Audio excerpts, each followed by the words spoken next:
여러분, 역사책에는 영웅담과 위대한 사건들만 기록되어 있다고 생각하시나요? 천만에요. 역사 속에는 너무나 황당해서 도저히 믿기지 않는 사건들도 가득합니다. 오늘 제가 들려드릴 이야기들은 모두 100% 실화입니다. 아무리 황당하게 들려도요. 사람들이 통제할 수 없이 춤을 추다 죽고 군대가 새들한테 전쟁에서 지고 하늘에서 고기가 비처럼 내리고 돼지 한 마리 때문에 두 나라가 전쟁 직전까지 가는 이야기들이죠. 준비되셨나요? 그럼 지금부터 역사상 가장 황당한 사건 5가지를 소개해 드리겠습니다. 첫 번째 이야기로 1518년 7월 프랑스 스트라스부르 한 여성이 거리에서 갑자기 춤을 추기 시작했습니다. 평범한 일 같죠? 하지만 이 여성은 멈추지 않았어요. 그녀는 계속 춤을 췄습니다. 하루 종일 밤새도록 쉬지 않고 춤을 췄죠. 사람들은 처음에는 구경만 했어요. 저 여자 미쳤나? 하면서요. 그런데 문제는 며칠 후 다른 사람들도 춤을 추기 시작한 겁니다. 1명, 2명, 10명. 한 달이 지나자 무려 400명 이상의 사람들이 거리에서 춤을 추고 있었어요. 그것도 통제할 수 없이 강제로 춤을 추는 것처럼 말이죠. 상상해 보세요. 400명의 사람들이 스트라스부르 거리에서 밤낮 없이 춤을 추고 있는 광경을 음악도 없이 그냥 발광하듯이 춤만 추는 거예요. 의사들은 당황했습니다. 이게 무슨 병인지 어떻게 치료해야 할지 몰랐죠. 어떤 의사는 뜨거운 피 때문이라고 했어요. 춤을 더 추면 낫는다고 생각한 겁니다. 그래서 시 당국이 한 일이 뭔지 아세요? 무대를 만들고 악사들을 고용했습니다. 사람들이 더 춤을 추도록요. 물론 이건 최악의 결정이었어요. 사람들은 더욱 격렬하게 춤을 췄고 탈진하기 시작했죠. 며칠 동안 쉬지 않고 춤을 춘 사람들은 심장마비, 뇌졸중, 탈진으로 쓰러졌습니다. 기록에 따르면 하루에 15명 정도가 죽었다고 해요. 춤을 추다가 죽은 겁니다. 이 이상한 현상은 약 2달간 계속되다가 9월쯤 서서히 사라졌습니다. 대체 왜 이런 일이 벌어진 걸까요? 현대 과학자들은 여러 가설을 제시합니다. 어떤 이들은 집단 히스테리라고 말해요. 당시 스트라스부르는 기근과 질병으로 고통받고 있었고 극심한 스트레스가 집단 정신병을 유발했을 거라는 거죠. 또 다른 이론은 맥각 중독입니다. 맥각이라는 곰팡이가 핀 곡물을 먹으면 환각을 보고 경련을 일으킬 수 있거든요. 실제로 맥각 중독은 중세 유럽에서 흔한 일이었어요. 어떤 역사학자들은 종교적 관계라고 주장합니다. 당시 사람들은 성 비투스라는 성인이 저주를 내리면 춤을 추게 된다고 믿었거든요. 그래서 첫 여성이 춤을 추는 걸 본 사람들이 저주다 라고 생각하며 공포에 빠져 정말로 춤을 추기 시작했을 수 있다는 겁니다. 진실이 무엇이든 한 가지는 확실합니다. 1518년 스트라스부르에서는 수백 명의 사람들이 통제할 수 없이 춤을 추다가 죽었다는 것. 그리고 이것은 역사상 가장 기묘한 집단 사건 중 하나로 남아있다는 거죠. 재미있는 사실은 이 사건이 유일한 댄싱 플레이그가 아니었어요. 14세기부터 17세기까지 유럽 곳곳에서 비슷한 사건들이 기록되어 있습니다.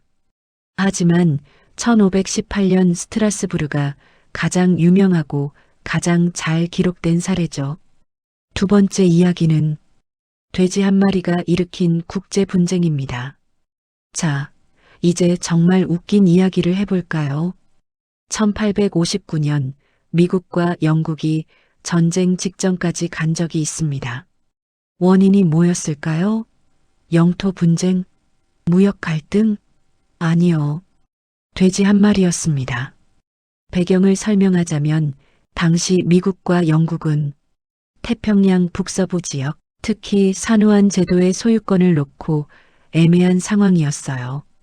조약 문구가 모호해서 양측 다 자기네 땅이라고 주장했죠.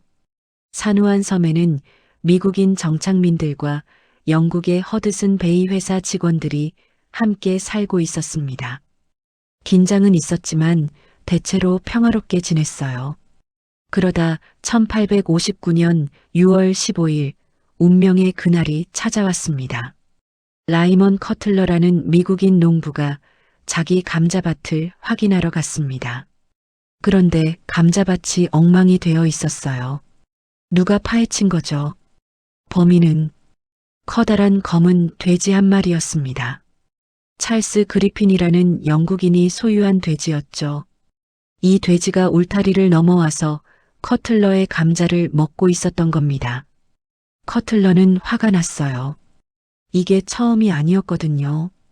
그 돼지는 계속 그의 밭을 망쳐왔습니다. 그래서 그는 총을 들고 나가서 돼지를 쐈습니다. 돼지 주인 그리핀은 당연히 경로했죠. $100를 배상하라고 요구했어요. 당시로는 엄청난 금액이었습니다. 커틀러는 거절했습니다. 당신 돼지가 내 땅에 침입했잖아. $10면 충분해. 여기까지는 그냥 이웃 간 다툼이었어요. 하지만 여기서 상황이 급속도로 악화됩니다. 영국 당국이 커틀러를 체포하려 했거든요. 그러자 미국인 정착민들이 반발했고 미국군의 보호를 요청했습니다. 훗날 남북 전쟁의 유명한 장군이 되는 조지 피켓 대위가 66명의 병력을 이끌고 섬에 상륙했어요. 그리고 이렇게 선언했죠. 우리가 이 섬을 지킨다. 영국은 이에 맞서 해군 전함 3척을 파견했습니다. 전함 3척이에요. 돼지 한 마리 때문에. 상황은 계속 악화되었습니다.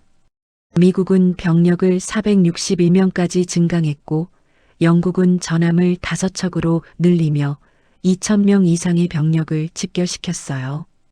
양측 모두 전투 태세에 들어갔습니다. 대포를 조준하고 총의 탄약을 장전했죠. 전쟁이 터질 일촉즉발의 상황이었어요. 그런데 다행히도 현명한 사람들이 있었습니다. 영국 해군 제독 로버트 베인스는 상관의 명령을 거부했어요. 돼지 한 마리 때문에 두 나라가 전쟁을 벌일 수는 없다. 며 발포 명령을 내리지 않았죠. 미국 측 윈필드 스콧 장군도 현장에 도착해서 피켓 대위를 설득했습니다. 자네, 돼지 싸움 때문에 전쟁을 일으킬 셈인가? 결국 양측은 합의에 도달했어요. 섬을 공동으로 점령하기로 한 겁니다. 미국 캠프와 영국 캠프를 각각 설치하고 평화롭게 공존하기로 했죠. 이 공동 점령은 무려 12년 동안 계속되었습니다. 1871년 마침내 독일 황제의 중재로 산호안 제도는 미국 영토로 확정되었어요. 피그 전쟁의 사상자는 돼지 한 마리뿐이었습니다. 단 한 발의 총성도 사람을 향해 발사되지 않았어요. 오늘날 산호안 섬에는 이 황당한 사건을 기념하는 국립역사공원이 있습니다.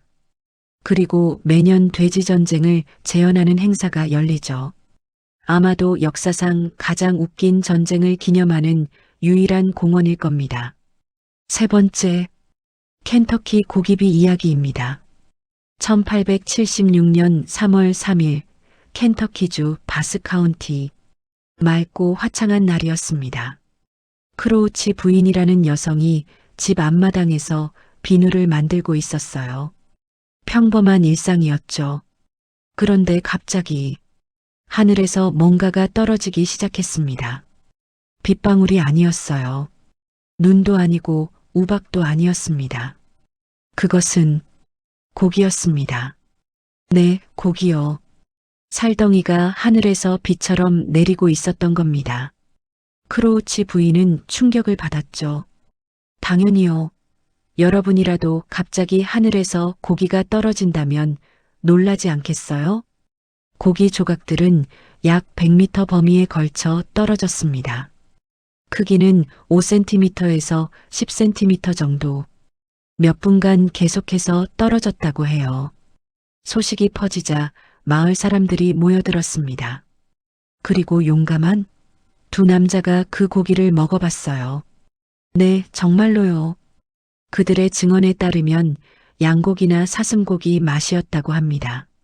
하지만 여러분, 제발 하늘에서 떨어진 정체불명의 고기를 먹지는 마세요. 이 이상한 사건은 전국적인 뉴스가 되었습니다. 신문들은 켄터키 고기비라고 보도했고 과학자들이 조사에 나섰죠. 샘플을 분석한 결과 그것은 정말로 고기였어요. 하지만 정확히 어떤 동물의 고기인지는 의견이 분분했습니다. 어떤 이는 양이라고 했고 어떤 이는 사슴, 또 어떤 이는 사람이라고 주장하기도 했어요. 그렇다면 대체 이 고기는 어디서 온 걸까요? 가장 널리 받아들여지는 설명은 독수리 구토설입니다. 터키 독수리들이 썩은 고기를 먹은 후 하늘 높이 날아오르다가 동시에 토했다는 거죠. 터키 독수리는 위협을 느끼면 몸을 가볍게 하기 위해 먹은 것을 토해내는 습성이 있거든요. 만약 독수리 떼가 동시에 이렇게 했다면 하늘에서 고기비가 내릴 수 있다는 겁니다.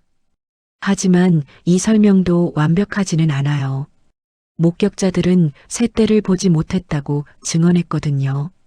그날 하늘은 맑았고 큰 새떼가 있었다면 분명 보였을 텐데 말이죠. 다른 이론들도 있었습니다. 용오름이 어딘가의 도살장에서 고기를 빨아올렸다가 떨어뜨렸다는 설, 운석에 고기가 붙어서 떨어졌다는 황당한 주장도 있었어요. 심지어 당시 일부 사람들은 이것이 신의 표적, 즉 성경에 나오는 하늘에서 내린 만나와 같은 기적이라고 주장하기도 했습니다. 150년이 지난 지금도 켄터키 고기비는 완전히 설명되지 않은 미스터리로 남아 있습니다. 독수리 토설이 가장 그럴듯한 설명이긴 하지만 확실한 증거는 없죠. 어쩌면 우리는 영원히 진실을 모를 수도 있습니다. 하지만 한 가지는 확실해요. 1876년 3월 3일 켄터키주 바스 카운티에서는 정말로 하늘에서 고기가 비처럼 내렸다는 것. 네 번째 이야기입니다. 자, 이제 아마도 오늘의 하이라이트일 이야기입니다. 한 나라의 정규군이 새들과 전쟁을 벌이고 졌다는 이야기죠. 1932년 호주 서부 제1차 세계대전 참전 용사들이 정착해서 농사를 짓고 있었습니다. 정부가 땅을 나눠준 거였죠. 그런데 문제가 생겼습니다. 에뮤새들이었어요. 에뮤를 모르시는 분들을 위해 설명하자면 에뮤는 타조 다음으로 큰 새입니다. 키가 2m 가까이 되고 시속 50km로 달릴 수 있죠. 그리고 엄청나게 많았어요. 2만 마리가 넘는 에뮤떼가 이주하면서 농장을 지나갔습니다. 그들은 농작물을 먹어치우고 울타리를 부수고 귀중한 물을 마셨어요. 농부들은 절망했죠. 농부들은 정부의 도움을 요청했습니다. 에뮤를 없애주세요. 그리고 호주 정부는 군대를 보냈습니다. 네, 정규군을요. 1932년 11월 메레딘 소령이 이끄는 군인들이 도착했어요.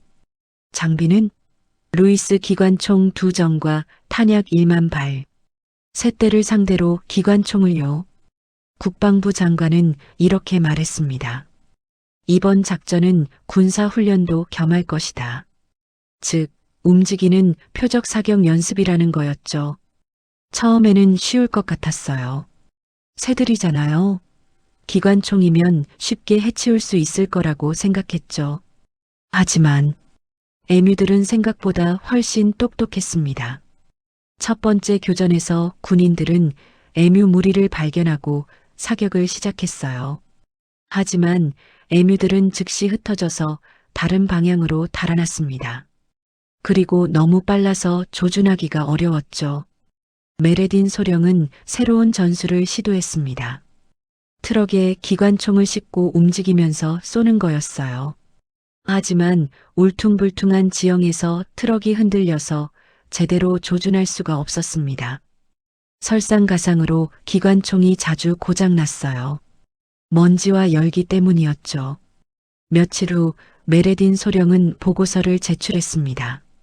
탄약 수천 발을 소비했지만 죽인 에미는 고작 50마리 정도. 효율이 형편없었어요. 언론은 이를 조롱하기 시작했습니다. 한 기자는 이렇게 썼죠. 에뮤들은 게릴라 전술을 구사하고 있다. 소규모 부대로 나뉘어 기동하며 놀라운 지휘 체계를 보이고 있다. 야당 의원은 의회에서 이렇게 말했어요. 에뮤들에게도 훈장을 줘야 하지 않겠습니까? 그들은 탄화를 피하는 능력이 뛰어나니까요. 결국 작전은 중단되었습니다. 하지만 농부들의 요청으로 12월에 다시 시도했어요. 이번에는 좀 더 나았습니다. 한 달 동안 약 1000마리를 죽였다고 보고됐죠. 하지만 문제는 에뮤가 2만 마리였다는 겁니다. 1000마리를 죽여도 별 차이가 없었어요. 에뮤들은 계속 농장을 습격했습니다. 결국 군대는 완전히 철수했습니다. 공식적으로 에뮤 전쟁은 끝났고 에뮤의 승리였죠. 메레딘 소령은 나중에 이렇게 말했습니다. 만약 각 에뮤가 분대 단위의 병력을 흡수할 수 있는 능력이 있다면 그들은 기관총을 견딜 수 있는 좋은 방탄복을 가진 셈입니다. 농부들은 결국 다른 방법을 찾아야 했어요. 현상금 제도를 도입했고 더 튼튼한 울타리를 설치했죠. 그리고 점차 에뮤 문제는 줄어들었습니다. 오늘날 에뮤 전쟁은 호주에 창피하면서도 재미있는 역사로 남아 있습니다. 인간이 자연을 과소평가한 대표적인 사례죠. 그리고 기관총으로 무장한 군대가 세대한테 진 유일한 전쟁으로 기록되어 있습니다. 5번째 이야기입니다. 2000년대에 있었던 이 마지막 이야기는 조금 다릅니다. 이건 자연재해도 아니고 국제분쟁도 아니에요. 하지만 현대사회의 단면을 보여주는 정말 흥미로운 사건이죠. 2000년대 초반 뉴욕의 타임스 스퀘어. 세계에서 가장 붐비는 곳 중 하나죠. 하루에 수십만 명이 지나다니는 곳입니다. 어느 날 한 남성이 타임스 스퀘어 한가운데 나타났습니다. 그리고 옷을 모두 벗었어요. 완전히 알몸이었습니다. 그는 그냥 서 있었어요. 아무것도 하지 않고 조용히 서 있기만 했습니다. 움직이지도 않고 말도 하지 않았죠. 여러분 같으면 어떻게 하시겠어요? 타임스 스퀘어 한가운데 알몸의 남자가 서 있다면 놀라지 않겠어요? 신고하거나 뭐라도 하지 않겠어요? 하지만 뉴요커들은 그냥 지나쳤습니다. 사람들은 그를 보고도 고개를 돌리거나 못 본 척하거나 아니면 슬쩍 보고는 그냥 자기 갈 길을 갔어요. 마치 평범한 일상처럼 말이죠. 이 남성은 몇 시간 동안이나 거기 서 있었습니다. 그리고 그동안 수천 명의 사람들이 그 앞을 지나갔죠. 하지만 경찰에 신고한 사람은 거의 없었어요. 왜 이런 일이 벌어졌을까요? 나중에 밝혀진 바로는 이 남성은 행위예술가였습니다. 그는 사회 실험을 하고 있었던 거예요. 사람들이 얼마나 무관심한지 테스트하는 거였죠. 그의 예상은 맞아떨어졌습니다. 대도시 사람들은 놀라울 정도로 무관심했어요. 타임스 스퀘어는 워낙 이상한 일들이 많이 일어나는 곳이기도 하고 사람들은 내일이 아니면 신경 쓰지 말자는 태도를 가지고 있었던 거죠. 이것은 심리학에서 방관자 효과라고 불리는 현상과도 관련이 있습니다. 사람이 많을수록 개인의 책임감은 줄어들고 다른 누군가가 하겠지 하고 생각하게 되는 거죠. 또한 도시적 무관심이라는 개념도 있어요. 대도시에서는 너무 많은 자극이 있기 때문에 사람들이 감각적 과부하를 방지하기 위해 선택적으로 무시하게 된다는 겁니다. 이 행위예술가는 나중에 인터뷰에서 이렇게 말했어요. 나는 사람들이 서로에게 얼마나 무관심한지 보여주고 싶었다. 그리고 실험은 성공적이었다. 물론 결국에는 경찰이 도착했고 그는 체포되었습니다. 공공장소 나체 노출로요. 하지만 그의 메시지는 전달되었죠. 재미있는 점은 이와 비슷한 실험들이 다른 도시에서도 이루어졌다는 겁니다. 결과는 대체로 비슷했어요. 대도시일수록 사람들의 반응이 더 무뎠죠. 반대로 작은 마을에서 같은 실험을 하면 즉시 경찰이 불려오고 주민들이 모여들고 난리가 났다고 합니다. 이 사건은 황당하지만 동시에 우리에게 뭔가를 생각하게 만듭니다. 현대 사회에서 우리는 얼마나 서로에게 관심을 갖고 있을까? 혹시 너무 바쁘고 너무 지쳐서 주변에서 일어나는 이상한 일들에 무감각해진 건 아닐까요? 자, 오늘 우리는 역사상 가장 황당한 사건 5가지를 살펴봤습니다. 춤을 추다 죽은 사람들, 돼지 한 마리로 시작된 국제분쟁, 하늘에서 내린 고기비, 새들에게 진 군대, 그리고 아무도 신경 쓰지 않았던 나체남. 이 모든 이야기가 100% 실화라는 게 믿기지 않으시죠? 하지만 그게 역사의 재미있는 점입니다. 교과서에는 나오지 않는 하지만 분명히 일어났던 이상하고 황당한 사건들이 존재한다는 것. 이런 사건들은 우리에게 무엇을 말해줄까요? 첫째, 역사는 예측 불가능합니다. 누가 돼지 한 마리가 전쟁 위기를 만들 거라고 상상했겠어요? 둘째, 인간은 때때로 비합리적입니다. 춤을 멈출 수 없었던 사람들, 새들과 전쟁을 벌인 군대. 우리는 항상 논리적이지 않아요. 셋째, 자연은 여전히 미스터리입니다. 켄터키 고기비처럼 우리가 모든 것을 설명할 수 있다고 생각하지만 사실은 그렇지 않죠. 넷째, 때로는 인간이 자연을 과소평가합니다. 에뮤들은 기관총보다 강했어요. 그리고 마지막으로 현대 사회는 복잡합니다. 우리는 연결되어 있으면서도 동시에 고립되어 있죠. 이런 황당한 사건들은 역사를 더 인간적으로 만듭니다. 위대한 전쟁이나 혁명만큼이나 이런 작고 이상한 사건들도 우리가 누구인지를 보여주거든요. 그리고 한 가지 확실한 건 앞으로도 황당한 사건들은 계속 일어날 거라는 겁니다. 어쩌면 100년 후 사람들이 2020년대를 돌아보며 믿을 수 없어. 이게 정말 일어난 일이야? 라고 말할 사건이 지금 일어나고 있을지도 모르죠.